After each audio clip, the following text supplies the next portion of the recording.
Welcome back to it. My name's Mookie, or Marc if you prefer, from 88.5 the SoCal Sound. We got live music, not in our studio today. We're at the Zev Rehearsal Room on the campus of Cal State Northridge in the beautiful performing arts center known as the Soraya.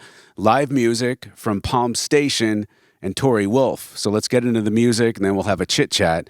And this is listener-supported public media. We are 88.5 the SoCal Sound.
right, very cool. That was a live version of the song Alive. Palms Station and Torii Wolf in our studio here.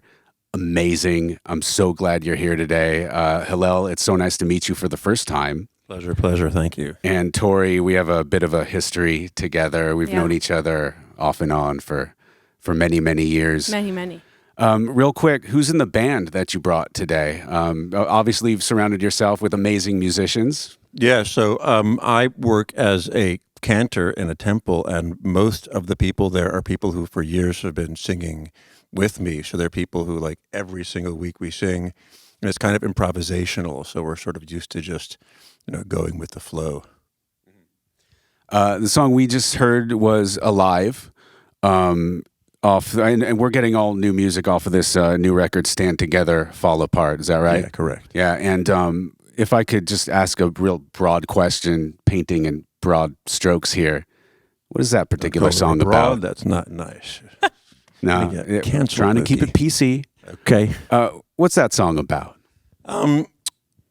Well, that song was written about my daughter who was going through a rough spell, and at night she used to just lie down and put her head on my wife's nape and just sort of get calmed down. And she really became sort of the redemptive force in her life, and got her out of that period of her life. So I think everybody sort of needs a redeemer, a personal one. Some people go for something ethereal or divine, but most people just have to find another person who can, give them the will to dig themselves out of a hole and to be optimistic and have hope. And that was what that was about. Mm-hmm. It was me seeing the world through her eyes, trying to write it. The project started with me thinking I was going to write for my daughter, who's a great singer. And so I was sort of trying to write it through her eyes, but she sort of went off into a different musical direction, which was why I happily found Torii. And it was just a perfect, I was searching around for the right voice for this song for a while, and it didn't happen until we got together. Right. Music could be so personal, and we appreciate you both sharing your music with us. Speaking of Torii, I did want to ask, for me, I thought at first sort of an unlikely collaboration here, but how did you find each other, and when did you realize that you truly had something really cool going on as musical collaborators? Shall I take it away? Take it away. Well, a dear friend and collaborator, I should say, Michael Plen. I remember I played a show at Red Rocks. Actually, it was like so epic. I had just turned whatever year. I actually don't remember. But then I got a phone call from him while I was in Colorado, and I had such a strange moment because he was like, I just have this brilliant idea. You have to work with Hillel. Like, I just hear your voice on this track. These tracks are amazing. He sent me Alive, and he's like, when we get off this phone, I want you to listen to it. And it was really noisy where I was, and then all of a sudden there was this like mentally ill or maybe someone on drugs in Denver. That was me. No, it was so terrifying. Came charging at me on the phone call. And so all I remember was just I was on the phone with Plen being like, yeah, I can't wait. And I didn't want to interrupt him, like just speaking so highly of Hillel. This person was coming directly at me. There was all the stuff in his beard and everything, and I was just running. It was like, and to me, like I have that visual in my head from the very first moment that I heard Alive, because then I find everything calmed down, and then I listened to Alive by the train over there. That song specifically is anthemic, in my opinion. It's epic and big and amazing. And Torii is on at least 4 songs off this new Palms Station record, right? Right. Well, it started, if I may, with Michael pushing to do that song. And, I'm a curmudgeon, and it's very hard for me to hear somebody and usually kind of give them a, wow, that was pretty darn good. But I heard that, and I really did get chills. I rarely do unless I'm in my shower, which is often broken and turns cold in the middle. Oh, no. So it was like that, only much better.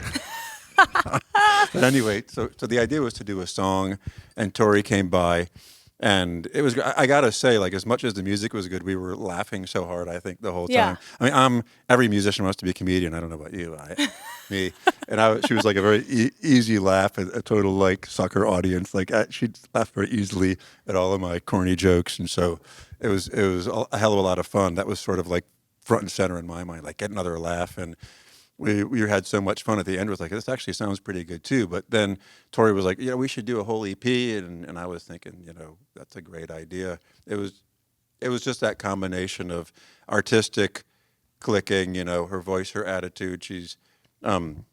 They're very easy to work with, very fun, very professional, also kind of ground me hard, and I usually take breaks every 10 minutes. Oh yeah, you're like, your break? I'm like, no. Get a suntan. And go. Yeah, it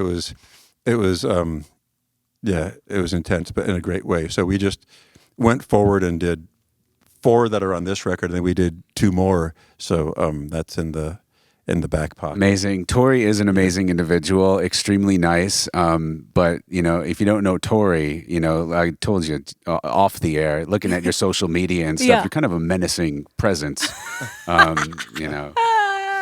It's kind of interesting. All right, let's get into another song, and then we'll talk about more stuff. She's even her white T-shirts are black. She's exactly. very menacing. Exactly. Blue Sky's Back. I love the sort of man who sold the world reference in this particular song. Everybody kind of knows that. Is this a pandemic-inspired song about coming out of something horrible and looking towards the light? I mean, the bigger pandemic before the medical one was the presidential one, and this song was written then. But for me, it's most of my songs, I think, live on the literal plane, and also there's sort of a secondary meaning. And so I actually have what they call SAD, seasonal affect disorder. I'm from Philly, and it's not a good place for people to live if you sort of get bummed out every time there's rain and clouds, but yet I get exhilarated and uplifted when there's sun. So in other words, anytime it's inclement weather, it's hard for me to get my mojo going, but when it's sunny, it's hard for me to get down. And so for me, first of all, just like a paean to the thing that gives me joy. I still, after having moved here decades ago, I wake up and I feel like I'm on vacation every morning. When it's sunny, and it's a great feeling, like a kid. I really feel like, oh my God, I just love living out here. So on the simplest level, that was about that. But on the bigger level, it was about a wistful song about wishing for, a better age, socially, more togetherness. And then the pandemic came, and it just seemed to be about that. It was like all the timing kind of, intersected for me on that song. We'll get into it now. Again, you're from Philly originally. Torii's originally from New York, but you've been in Southern California long enough where we claim you as our own. Absolutely. Yeah, it's great to have you here. Blue Sky's Back. It's a live version from Palms Station and Torii Wolf right here on the SoCal Sound. Did you notice that the world is spinning faster than before?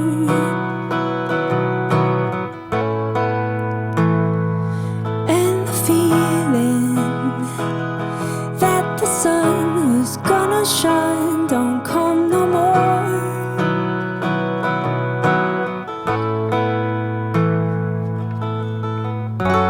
There's a shadow on my pillow, a dream in black and white.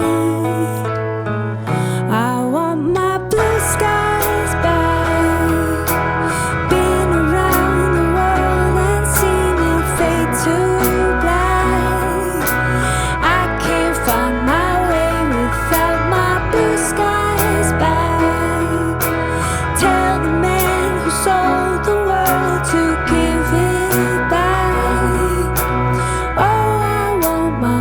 skies back.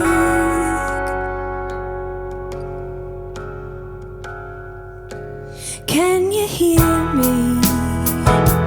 Well, the grass is always greener when it's gone. Now I see it, and I pray for yesterday the whole night long.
There you go. That's another track off the new record, Stand Together, Fall Apart. Palms Station and Torii Wolf here in our studio at the Zev Rehearsal Room at the Soraya today.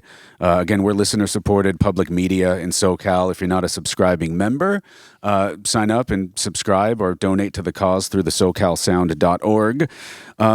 There are some releases from Torii that people could stream or get their hands on. 10 Billion Years, EPs like Blue Mind. And there's a couple of songs that we play on the radio all the time still. It's your version of the Sneaker Pimp song, Six Underground. Oh, cool.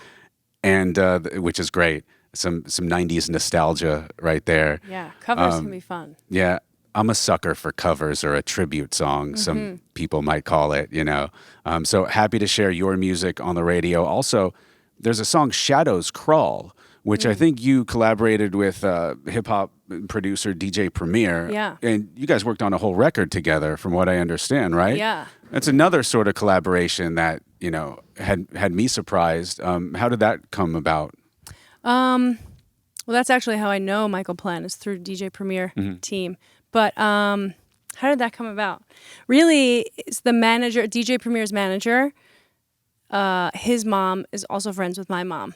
And they were hanging and chatting it up about what their kids do. And, you know, sometimes it just happens like that, like very random moments of connection. Organically or whatever. Yeah. He's certainly an accomplished producer, you know. And do you have an affinity for hip-hop yourself? I thought I did before him, and then I realized that I had no idea, you know. And now I definitely do. And we clicked. He's also an Aries.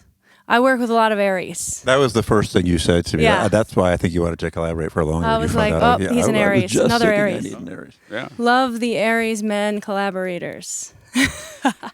And Hillel, you do have an interesting day job, and I feel like I'd be remiss if I didn't bring this up right now. You know, you're a Hazen or a cantor at a Jewish synagogue here in Southern California, and, you know, I didn't necessarily want to bring this up, but we're talking about some major players in entertainment show up for Shabbat service and stuff like that. What is Karr all about? It's a really progressive synagogue with a fantastic rabbi named Sharon Brous. You know, she's the one who sort of goes to presidents' convocations and gives opening addresses before that they speak in the religious ceremonies. But she's wonderful, and I had no real thought of doing this in my life, although my father is a rabbi, so I sort of had a strong background. But she asked me to do it, and I was sort of reluctant, but she sort of said, what if we could do something where we would both actually feel like attending? And I thought, well, that's an opportunity to be creative, and maybe I could do something spiritual and put my creativity into that. And I did, and I surprised myself more than anybody else with how much I liked it. And it really did spark so much creativity, both for that in specific, because I compose a lot of the music that we do and get to do it, you know, weekly in front of hundreds of people and sometimes thousands on holidays, and really see how it hits people viscerally if it doesn't work. But circling back to the pop music, you know, being able to do something and hit people not just on a hooks level or rhythmic level, but try to really grab their heart, which is what you have to do in prayer. You have to be able to sort of transcend with that kind of music.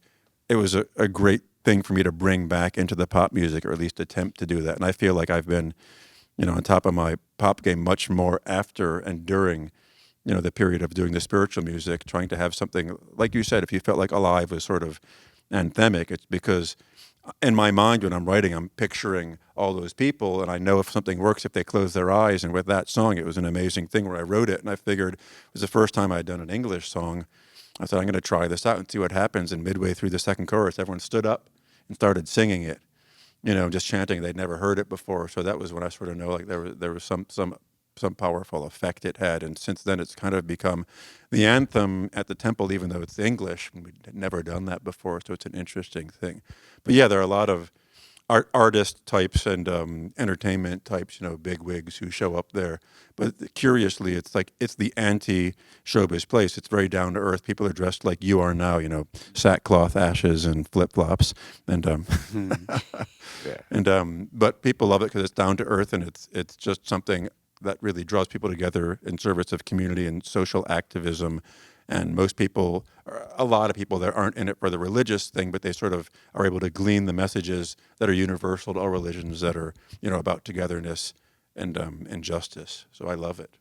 There was a sort of, I got goosebumps just hearing you talk about that, frankly. There was a magical moment which happened recently. I guess you covered the song Mad World for the congregation, and then Kurt Smith of Tears for Fears caught wind of that, perhaps, and then came up on stage maybe the following week or something and performed it with you? Yeah, it was kind of nuts. I mean, the high holidays are the sort of most intense spiritual period of the calendar year, and on the pinnacle night of that called Kol Nidre, I wanted to do Mad World. It just seemed like zeitgeist, the right thing to sing in this time. That's a heavy song, man. Yeah, it's heavy. They've always been my absolute favorite band other than the Beatles. Really, I adore them, and I wanted to do that, and people weren't too sure if it was too much of a downer, but I sort of felt like that's where the world is. Let's not sugarcoat things. So I sang it, and fast all day, and went to bed and.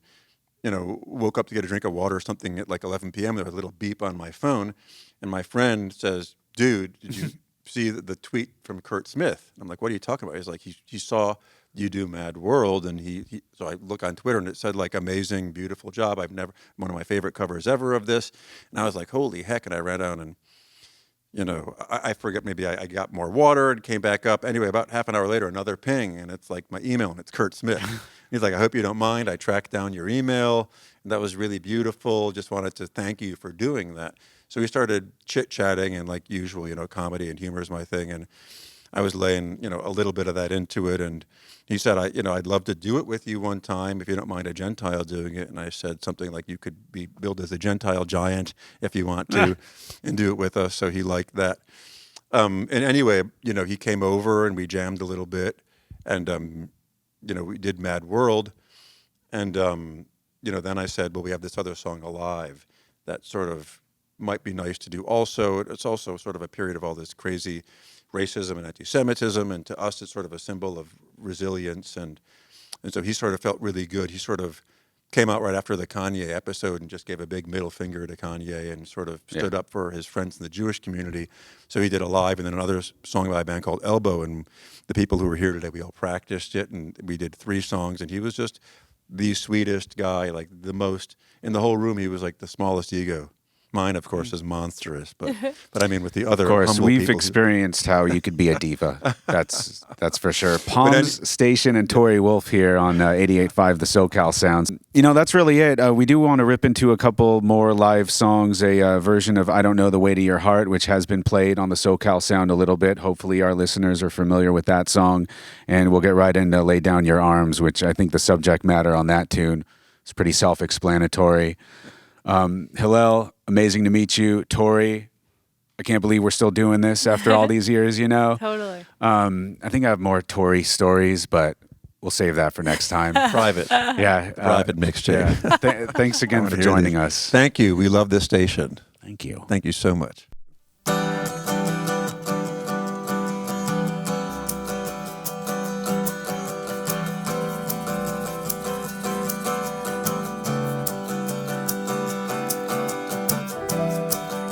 Shadows play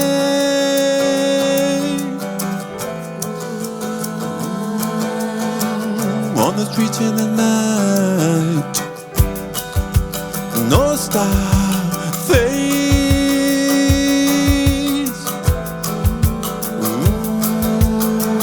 There is no guiding light. I don't know. What's the way? What's the way? What's the way to your heart? I don't know. What's the way? What's the way? What's the way to your heart? I don't know. What's the way?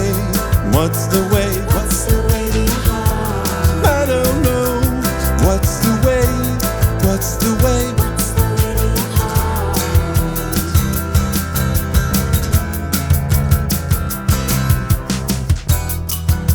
Starlight waits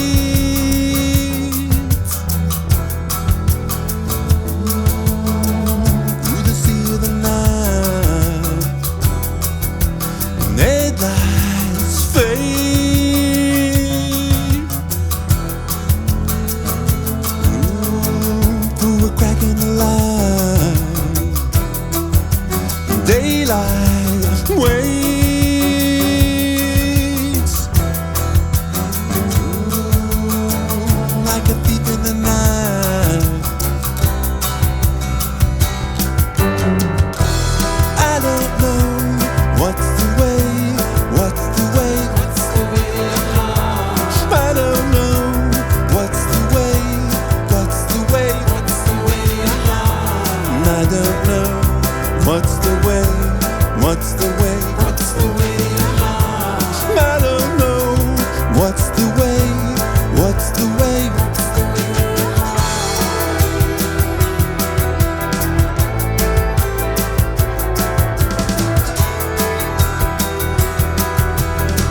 apart.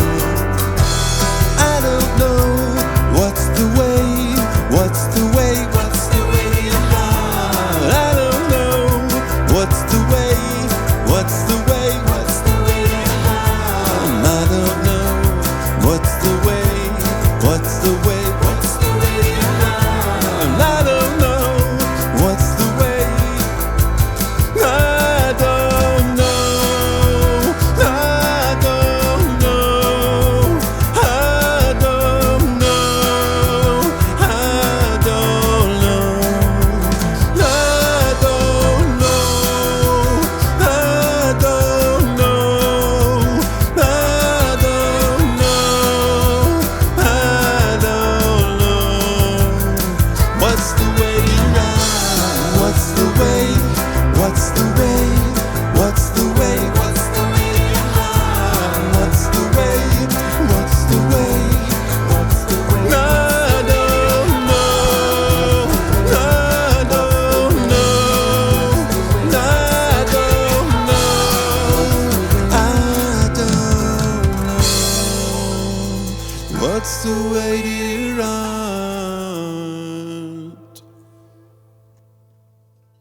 Ow!